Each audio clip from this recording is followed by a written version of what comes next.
Good. All right. This meeting is being live streamed. Okay, thank you, Allison. Good afternoon, welcome. We'll go ahead and get started. We have I was going to say very full agenda. We have an agenda. We approved so many projects at our last meeting that this one seems a little light, but nevertheless, it's in lots of important topics that we're covering today. So we'll go ahead and dive in. I'll call the meeting to order, and I'll ask for approval of the minutes from our meeting of January 18th. Motion. Second. Jay and Joe seconded. Any additions or corrections? All those in favor say aye. Aye. Opposed? Aye. Okay, motion carries. All right, Kevin, local labor monitoring report. All right, good afternoon. I have the January 2022 report. Covers our visits between January 1st and January 31st. During this period, we made 70 monthly site visits. We made 11 follow-up visits during this period. We checked for residency with 537 workers. We had a total of 30 non-compliance. So 28 of those were no proof of residence.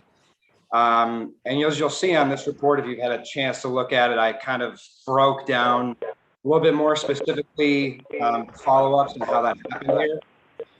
So Galena Development Corp on the 5th had one worker with no valid ID that was sent electronically by the GC the following day.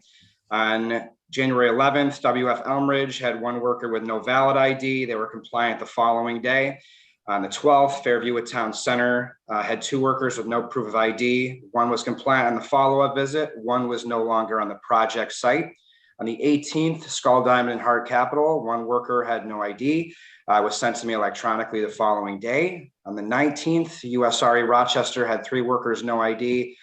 They were all compliant the following day. The 20th of January, Galena Development had five workers with no ID. On the follow-up visit, they still were not able to provide valid proof of ID. They were removed from the job. I had to do an additional follow-up inspection on the 24th to verify they were no longer on site, which was the case.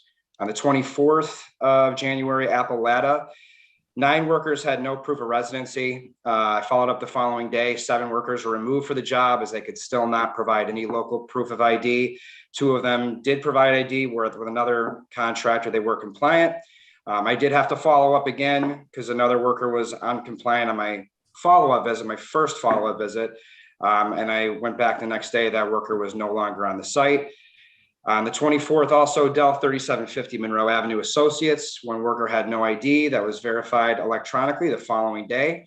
Also on the 24th, Fairview at Town Center 3, 4 workers, no ID. The following day, they were off the job site. A new crew was brought in with local workers that were all compliant. There were 0 out of area, 2 invalid IDs, both at USRA Rochester. They were compliant the following day with local ID. USRA Manitow's current overall, at least as at the end of January, was 61.3%. Most currently, it's a 61.4 for the record. As of January 31st, all monitored sites were in compliance at the time of our inspection. There were 5 new COMIDA signs delivered: Aptitude Rochester, LLC, McGuire Family Properties, Inc., German House Simon Corp / Teltrue, Pike Conductor Development 1, LLC, and Cycle Inc. So obviously there's a little bit more to that one, but any questions? Any questions for Kevin? Any questions? Okay. Troy has a question. Oh, Troy? Kevin, on the Galena Development Corp., is that project the Innovation Square? That's correct. Thank you. Any other questions for Kevin? All right. Thank you very much, Kevin. You're welcome. Have a great day. Have a good day. Thank you. Next item on the agenda is the local labor exemptions update. Brian is with us. Good afternoon, Brian. Good afternoon, and thank you. So today I have one local labor exemption request to share with you, and that is related to the 30 West Broad Street LLC project. This project was a repair and replacement of a metal roof. It is a historic tax credit project. It's an 1876 structure in downtown. I think it's the old City Hall building. This exemption was requested based on the cost differentials. We had one out-of-town contractor, Centimark, and I reviewed 3 local contractors who submitted bids. The bids were more than 50% higher, or the average of the high and the low was still more than 25% higher. So therefore the exemption was granted. And that was to Centimark, which is out of, hold on, where are they out of? Tonawanda. Anawanda. Yes. Okay. Thank you, Brian. Are there, yes, go ahead. Were you going to say something else? No, I was going to ask if there's any questions, and if not, then I'll provide a little bit more detail with regard to the Manitow, USRE Manitow project. Okay. Hey, Brian, regarding Centimark, the local contractor did not want to close the gap. Now, according to the policy, if you average the high and the low, right? And if the average is still higher than 25%, then you don't even have to offer it to the local person. Okay, You can grant the exception. In this instance, the actual low bid was 1.3 million, which was local, the low local bid 1.3. The out of area out of Tonawanda was 630,000. So it was essentially a 100% difference in the cost. okay. So Thank you. the average was still significantly higher than 25.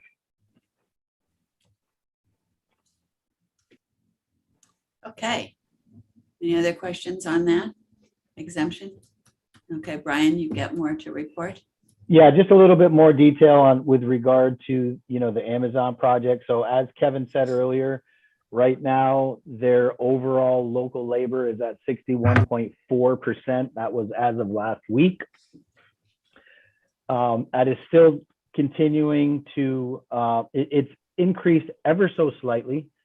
And the reason that it's not turning around a little bit more quickly than they expected was because the Cooper Steel folks, the steel workers they're behind schedule a little bit. So they're still there. There was, at their last report, there was still 36 people on site, which is delayed. The work has been delayed a little bit.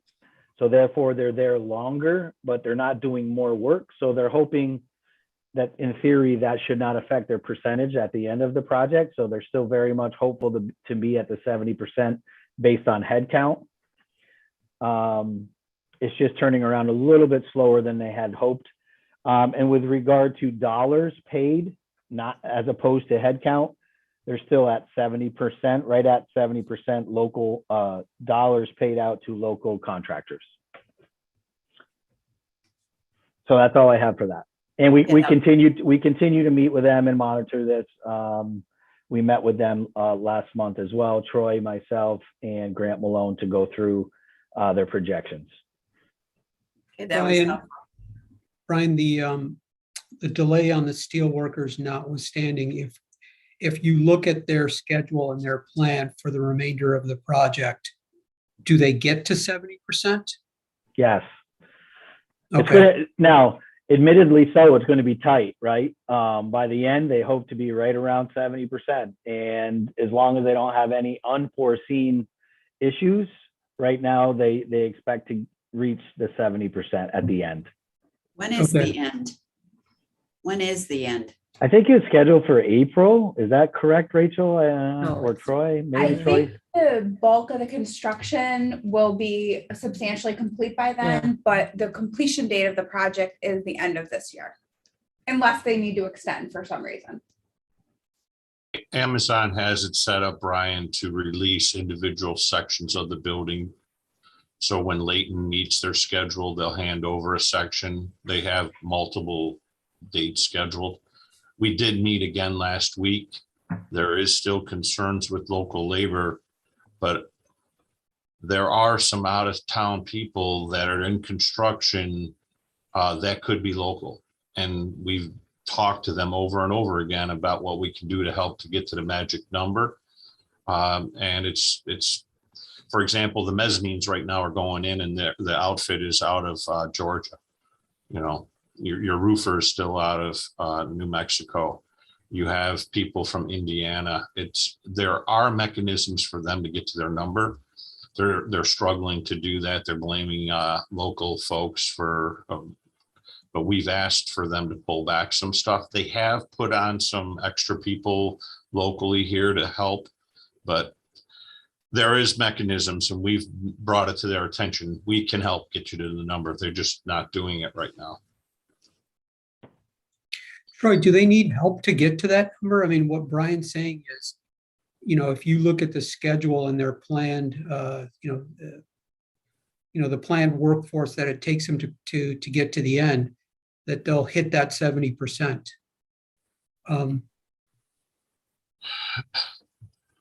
Unfortunately, I haven't been privy to the plan, to the schedule. That's the frustration for some of the local contractors. They were told months ago to anticipate a number. Now that at that time, they weren't ready for those people to come to the site. Now forward the tape 2 months later, 30 days later, they want that number. Well, jobs are starting to pick up elsewhere. And we knew this was going to happen. So we're doing our best to shuffle around to get people to travel in and man some of our other jobs, our private jobs. But the message sent to the business managers here and the local community, do what you can do to help them get to their number. There are multiple facets coming down here that this should be local and it's not. And I'm fighting for that, but it's, at what point can I just keep going here? There is an outfit called,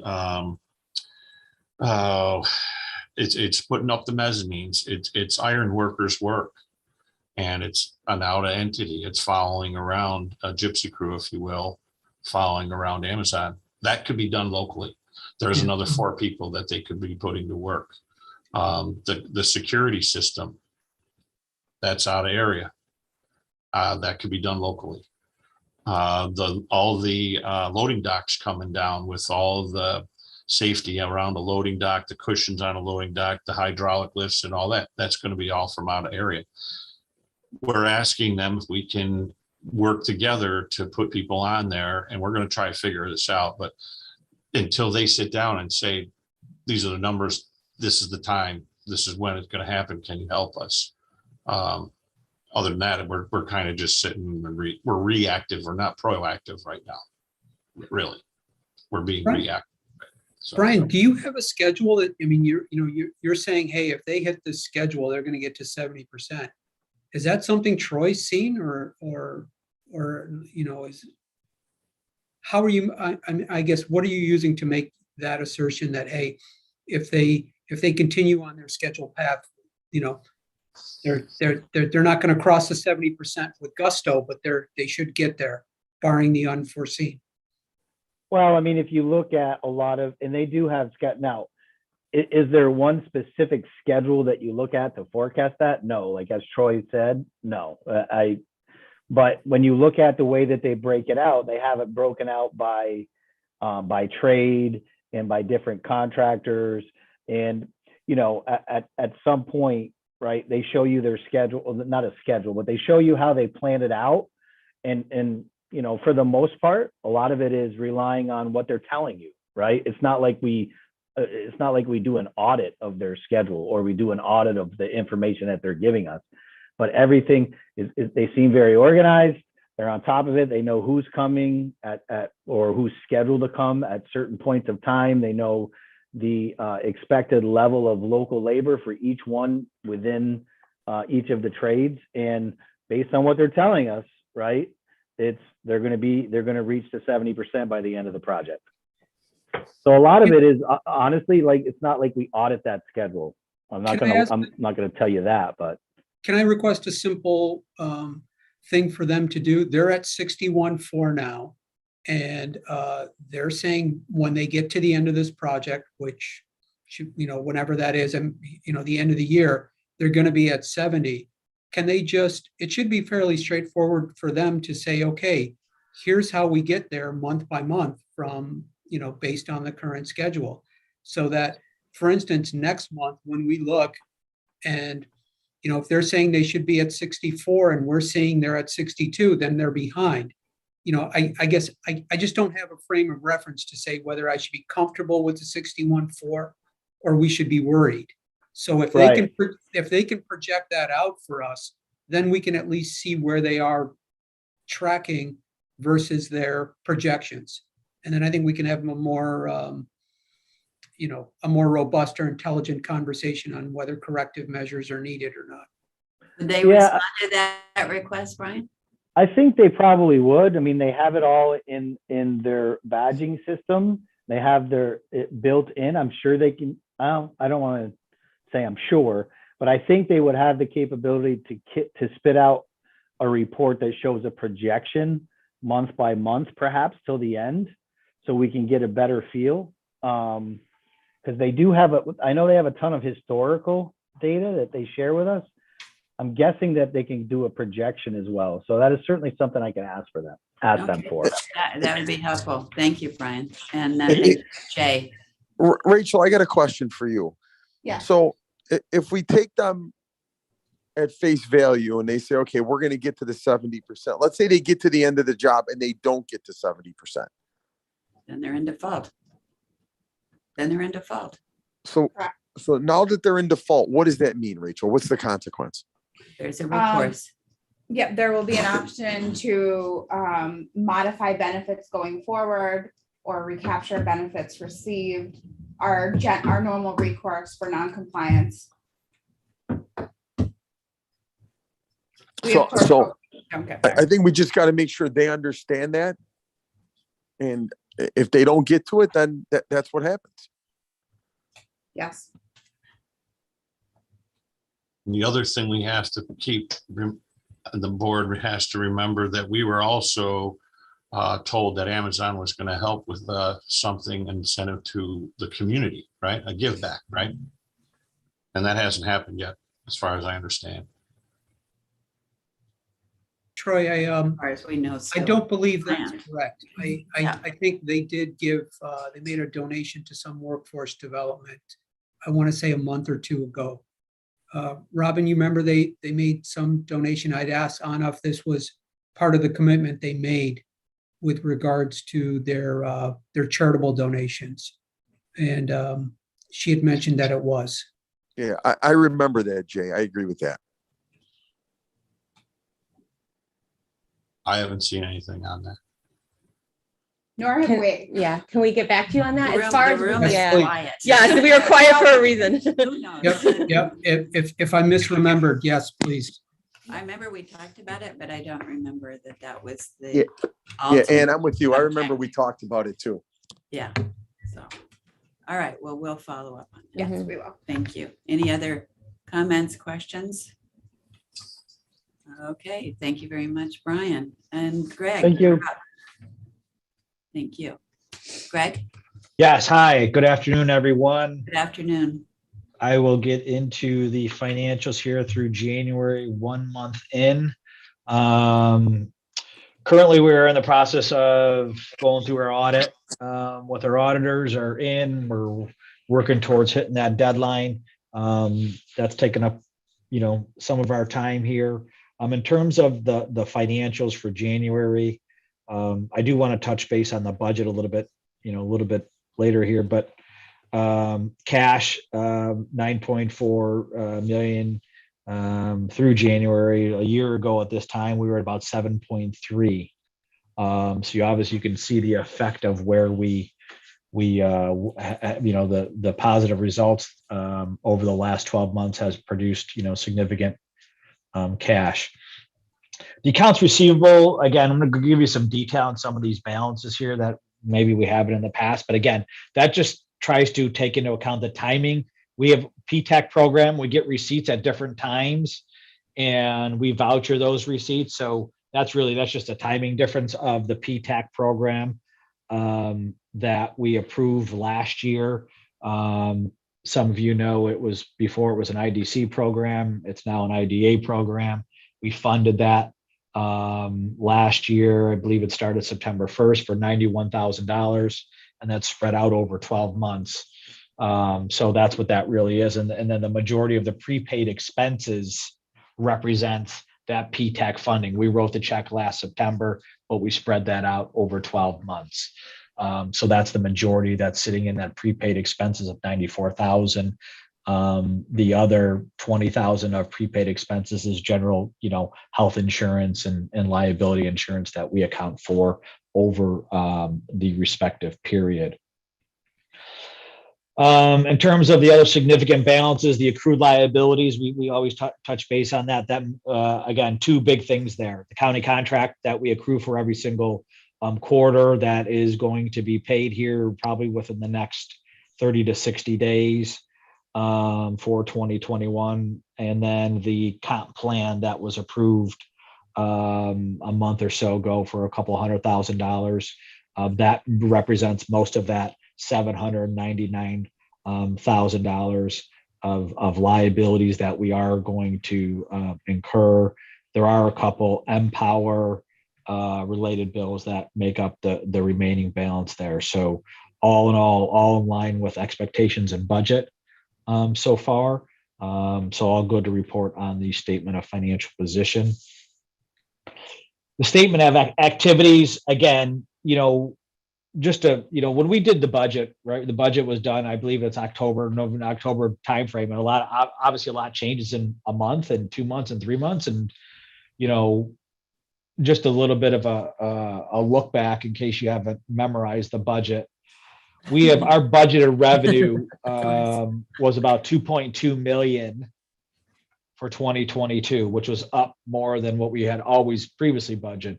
Our expenses about 2.1 million that we budget for on an annual basis. And that's really broken up into three big buckets, right? 2.1 million, think of it as it's about $375,000 of payroll, 950,000 of program expenses. And again, what is that? If I break that down even a little bit farther, 700,000 of that 950 is the Empower MCC programs, right? 500,000 for the workforce development program, and then 200,000 for the healthcare program. And then we have another 50,000 for GRE and the 91,000 for the PTAC. So again, payroll, program, and then overhead represents about 750,000. So using round numbers, again, 2.2 is revenue, 2.1 is generally our expense load. You can see, currently for the month, we're in a pretty good position.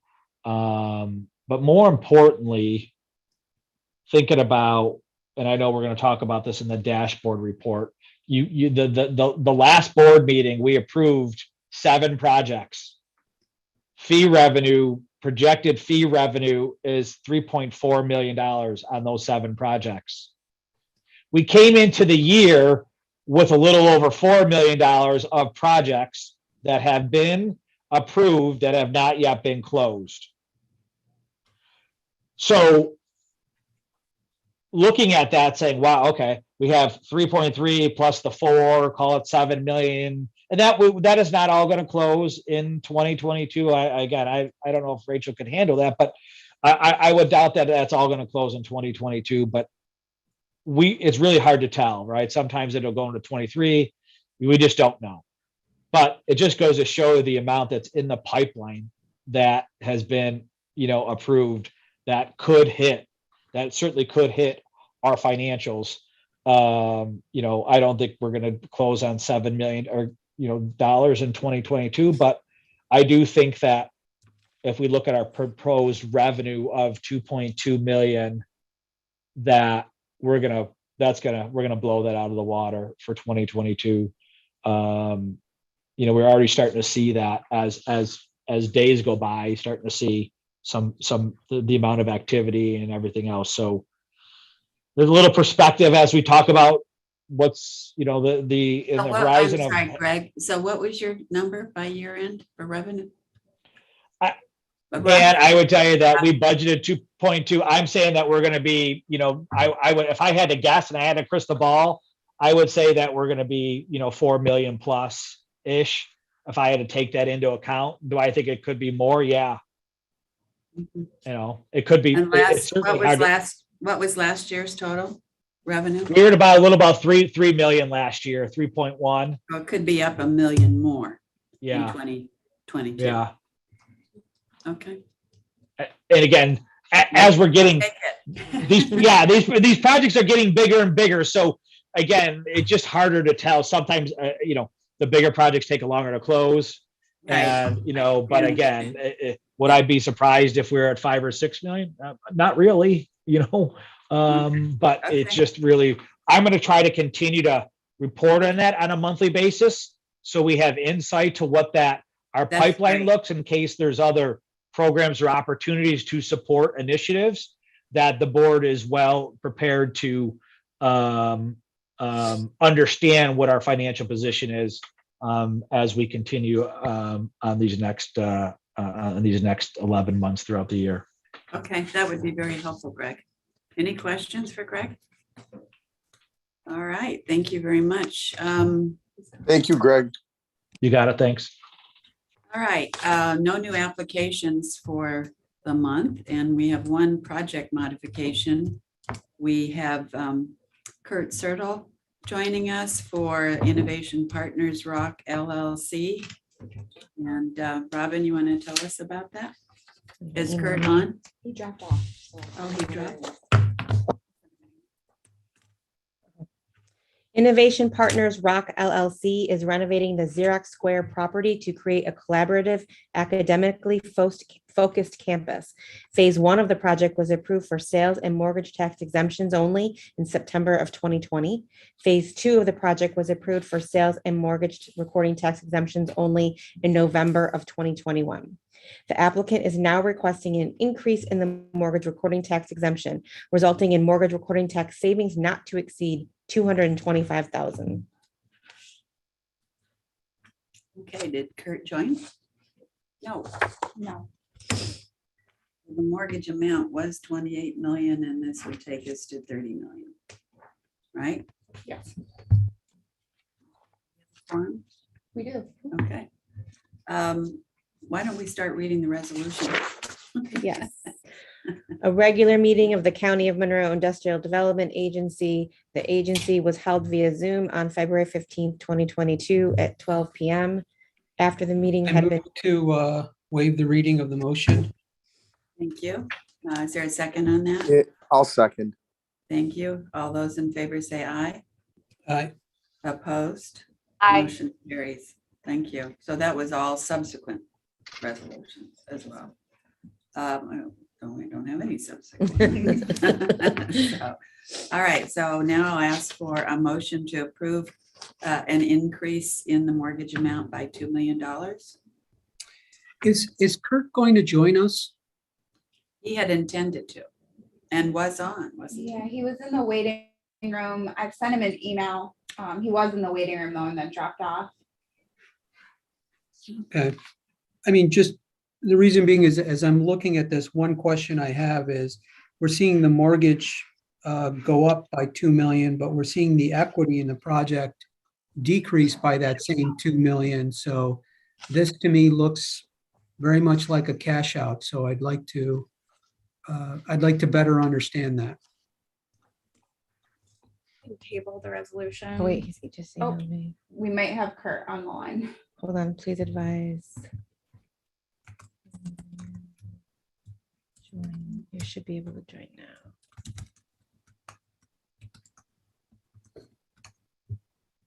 Just stall for a minute.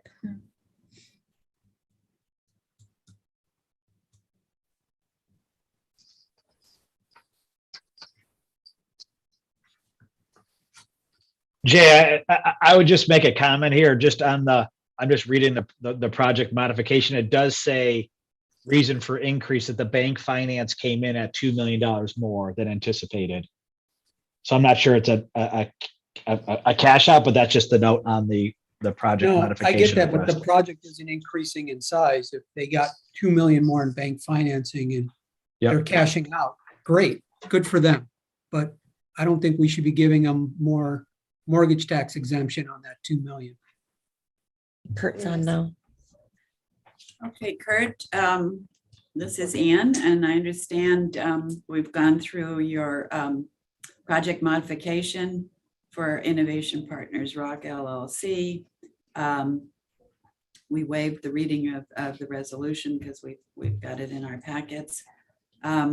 We do have, and so is there anything you'd like to say to sort of elaborate? And Robin has reviewed your project. Anything you would like to elaborate on before we take questions?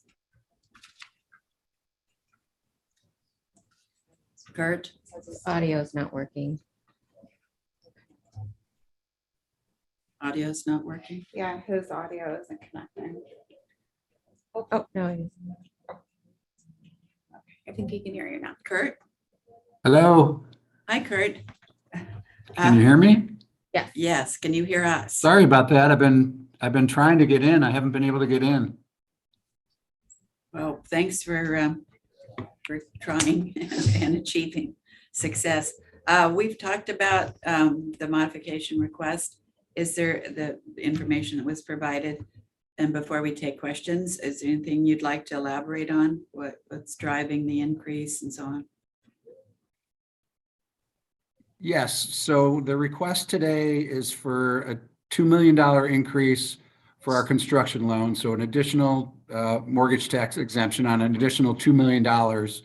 When we came in November, we didn't have our commitment letter yet from our construction lender, but we were anticipating a $28 million construction loan, and the construction loan ended up being $30 million. Thus, the request to cover the additional $2 million of borrowing. That additional 2 million, Kurt, this is Jay Popley. That additional 2 million looks like it's coming out of equity. So the Well, project cost. Jay, when we purchased the building, we had a $6 million bridge loan to help us with the purchase. Mhm. So we're going from borrowings of 6 million up to 30 million because we never had a construction loan in place yet. This is our first construction loan that we're putting in place for the project. So you don't have the 28 million? Pardon? I said, you don't have a $28 million loan right now? We do not have the $28 million loan right now. We're going to be closing on a $30 million loan, hopefully March 3rd or 4th. Okay, so you haven't closed on the $28 million loan? We have not. Okay. All No, right, when we were in November, we were anticipating a commitment letter for 28 million. It ended up coming in at 30 million. okay. Thank you. So Jay, I know where you're coming from our previous conversations, but I can assure you there's no shortage of equity in this project. Okay, no, I mean, because previously when you then get your final mortgage and then, those are the ones that I'm very sensitive to and oppose. So, Yeah, I understand that, and I agree with you. okay, thank you. I appreciate the explanation. Yep. Just for Any other clarification. question? Pardon? Yeah, and I have a question. This is Joe Olaco. Hey, Joe. So let me just understand. So the original mortgage was 28 million and now it's 30. Is that increased construction costs? Why the difference? And maybe you said it and I missed it, but I just want to understand it.